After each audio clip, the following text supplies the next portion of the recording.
Hello everyone, I hope you are doing fine and staying hydrated. तो अभी सारे हमारे प्रीलिम्स हो चुके हैं और अब हमें फ़ोकस करना है अपना मेंस में। तो आप बताइए, क्या आपने अपना डेली शेड्यूल बना लिया है मेंस का? और अगर नहीं बनाया तो प्लीज़ इसे अपने डे को जो है पूरा प्लान कर लीजिए। और प्लीज़ आप अगर इस डिलेमा में हैं कि आपका प्री निकलेगा या नहीं निकलेगा, आपके कितने अटैम्प्ट हैं, तो प्लीज़ आप इस डिलेमा में मत रहिए। अगर कट ऑफ 68 गई और आपके मार्क्स हैं 68 तो आप पास कर ले जाओगे, आपको मेंस देने मिलेगा। ठीक है, आप इक्विवेलेंट हो उसके जो जिसने 80 आउट ऑफ 80 भी निकाले हैं, तो मेंस देने दोनों बंदे जाएंगे और दोनों सिमिलर स्टेज पे हैं वहाँ पर। ठीक है, आपको ये बिल्कुल वो नहीं करना है कि हमारे 80 आउट ऑफ 80 नहीं आए, हमारे इतने नहीं आए। भाई, हमने कट ऑफ क्लियर कर लिया है, हम मेंस के लिए अपेयर हो रहे हैं, तो हमारी मेन स्ट्रैटेजी होनी चाहिए मेंस के स्कोर कार्ड हमारा बहुत अच्छा होना चाहिए ताकि हम मेंस निकाल ले जाएं। तो ये चीज़ मैं थोड़ा कंफर्म करना चाह रही थी क्योंकि काफ़ी लोग डिलेमा में हैं, तो मैंने सोचा मैं इसको थोड़ा क्लियर कर दूं कि प्लीज़ आप अपना टाइम वेस्ट ना करें, आप बस आगे बढ़ते रहें। पीछे का क्या है, जो हो गया हो गया, आप अपने अटेम्प्ट्स नहीं बढ़ा सकते हैं, है ना। आपकी जो एक्यूरेसी थी वो थी, आपका निकलेगा। तो अगर आपका 0.5 भी ज़्यादा होता है, इवन जो भी कट ऑफ है उतना ही मार्क्स आता है, फिर भी आपको सेम अपॉर्चुनिटी मिलेगी मेंस में बैठने की। तो मेन चीज़ है कि आपको अभी मेंस का पूरा टारगेट पे आपको फोकस करना है।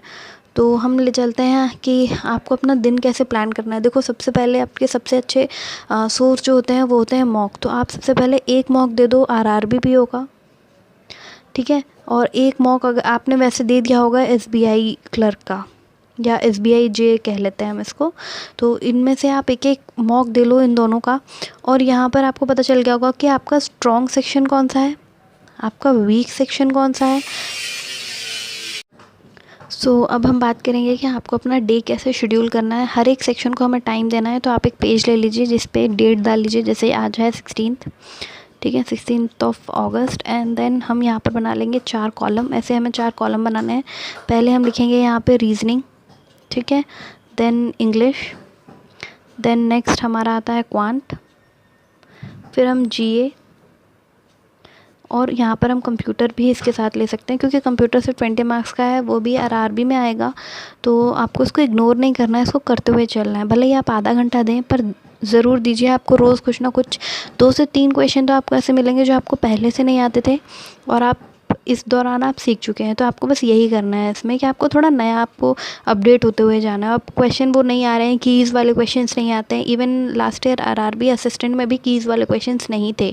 तो थोड़ा सा आप इसमें भी नए क्वेश्चंस, आपको क्विज़ वगैरह जो मिलते हैं अड्डा के ऑलिव बोर्ड की पीडीएफ या फिर अड्डा की पीडीएफ उठाकर आप थोड़ा सा रिवाइज़ करते रहिए और थोड़ा सा अपडेट होकर चलिए। बाकी रीजनिंग हमें क्या करना है, वही मॉक देना है और क्विज़ देना है, ठीक है, क्विज़ और मॉक। बस आपको ये चीज़ करते रहेंगे, आपको नए नए पैटर्न के क्वेश्चंस मिल जाएंगे। बाकी यहाँ पर एक क्वेश्चन आता है मशीन इनपुट आउटपुट का। सबको पता है मेंस का फेवरेट क्वेश्चन है, ये तो आएगा ही आएगा। तो इसका एक क्वेश्चन या 2 क्वेश्चन आप लगा लीजिए क्योंकि मॉक में थोड़ा टफ लेवल आता है। अगर आपके मॉक में क्वेश्चन है आप अलग से मत लगाइए। मॉक में नहीं आया है तो आप कहीं यूट्यूब पे सर्च कर लीजिए या फिर आप गूगल सर्च कर लीजिए, टेलीग्राम पे सर्च कर लीजिए। आपको बहुत सारे पीडीएफ्स या बहुत सारे चीज़ें मिल जाएंगी। तो आपको पूरा पीडीएफ एक दिन में नहीं लगाना है, आपको सिर्फ 1 या 2 क्वेश्चन लगाने हैं इसके। More than enough. एग्ज़ाम में इतना टफ नहीं आता है जितना हमारे मॉक्स में टफ आता है। तो आपको बस लॉजिक्स देखने हैं और आपका माइंड जो है अपने आप शार्प होता जाएगा, आप लॉजिक्स पकड़ लोगे। बाकी इंग्लिश में आपको अगेन वही मॉक देना है। मॉक को एनालाइज़ तो हम सबको करना है। आप हर जगह जहाँ भी देखेंगे सब यही कहेंगे कि मॉक को एनालाइज़ करो, मॉक को एनालाइज़ करो। तो आप बस यही मॉक दीजिए, मॉक को एनालाइज़ करिए, देन आर्टिकल पढ़ लीजिए, एक आर्टिकल, क्योंकि ये रीडिंग जो है वो ही मेन चीज़ है। कॉम्प्रहेंडिंग टाइप के क्वेश्चन आते हैं, आपको कॉम्प्रहेंशन जो पार्ट है वो बहुत अच्छा होना चाहिए। रीडिंग आप करिए। आज जैसे एक आर्टिकल आया है वो अफ़गानिस्तान तालिबान वाला, तो आप एक बार वो कर लीजिए क्योंकि आप न्यूज़ में वो आर्टिकल देखोगे और न्यूज़पेपर में वो आर्टिकल देखोगे तो आपको दोनों में आप समझ पाओगे, क्योंकि विजुअल्स हमें मिल जाएंगे न्यूज़ में या यूट्यूब में किसी वीडियो को आप चलो। वर्ल्ड अफेयर्स प्रशांत धवन सर का जो चैनल है आप उस पर भी जाकर देख लीजिए। सर काफ़ी अच्छे तरीके से बताते हैं और उसको आप देख लेंगे। उसके बाद आप जब ये आर्टिकल पढ़ेंगे तो आपको सब समझ में आ जाएगा। इवन आपके वोकैब्स जो आपको वहाँ पर नहीं लगेंगी ना, वो भी आपको समझ में आ जाएंगी और आपको बहुत दिनों तक याद भी रहेंगी।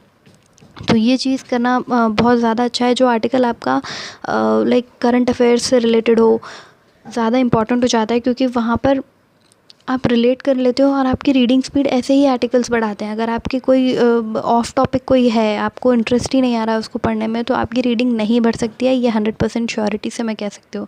आपका जब तक इंटरेस्ट डेवलप नहीं होगा आप नहीं कर पाओगे यहाँ पर। इंग्लिश काफ़ी लोग इसी वजह से थोड़ा दूर भागते हैं इंग्लिश से। और बाकी रहा क्वांट, तो क्वांट अगेन मॉक दीजिए, क्विज़ दीजिए। और एक और काम आप कर सकते हैं इसमें कि आप यहाँ पर चैप्टर बेस्ड DI पर जाइए। जो नॉर्मल आती हैं परसेंटेज, रेशो, ये तो आती ही हैं, ये तो प्री में भी आती हैं, तो इनका थोड़ा हायर लेवल, इससे थोड़ा लेवल अप करिए और ये वाला करिए। और एक आप चैप्टर वाइज, डे वाइज कर सकते हैं। जैसे आज आपने कर लिया टाइम एंड वर्क, कल आप दूसरा चैप्टर उठाइए। तो मैं अपना जो डेली रूटीन है, आज मैंने क्या किया, मेरा क्या टारगेट था, मैं उसको शेयर करती रहूँगी आप लोगों के साथ। तो आएगा आप कितने चैप्टर्स कर पा रहे हैं, आपका वीक क्या है और आप कितना टाइम डिवोट कर रहे हैं। तो आप ये सब जब करने बैठेंगे ना, तो आपको आपका टाइम पता ही नहीं चलेगा। और जब आप रात में सोने जाएंगे और फिर आप जब इस पेपर को देखेंगे कि अच्छा आपने ये कर लिया, ये कर लिया, तो आपको किसी मोटिवेशन की ज़रूरत नहीं है। आप खुद ही बहुत अच्छा फील करेंगे कि आज आपने इतना कुछ अचीव कर लिया।